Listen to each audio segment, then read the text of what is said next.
Maganda, meron silang mga fresh plants, yan ang nakakaganda talaga. Diba? May personal touch. Gives the cozy feeling. Mukha daw akong pera. Ngayon, meron silang empanada. Nandito tayo ngayon sa Katipunan. Kesa naman sa'yo, mukhang tanga. Ayun, kung bored kayo, punta kayo dito, pwede kayo kumain.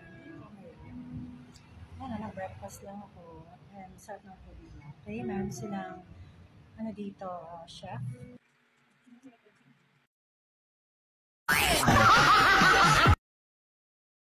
Okay, napakasarap ng empanada nila. May special, extra special, yan.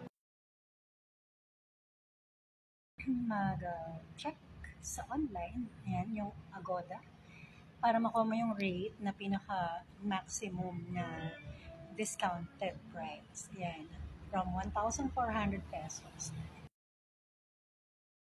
Tapos meron silang mga food na mga pang breakfast, lunch, dinner up to 10 p.m. And then, yan, makukuha mo siya instead of paying 2,400. Queen size yung suite. Tapos,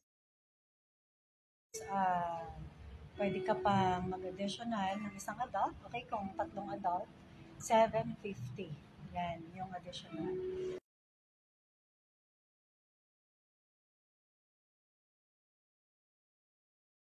And then, kung sa mga bata, libre. Hindi na kailangan mag-additional. Kung kinuha mo na yung isang room, good for 2 adults. Ayan. Yung ano man, regular room or yung suite nila. So, kung sa ibang places, mga 400 pesos, 500, ito, maliit lang yung difference na. Diba? 250 additional. Kasi naman sulit. Kasi may TV na siya. Yung iba walang TV, I think. Tapos walang mga amenities na meron sila. Like,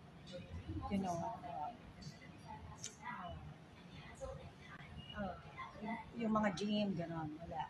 So, dito kasi meron na rin dining room.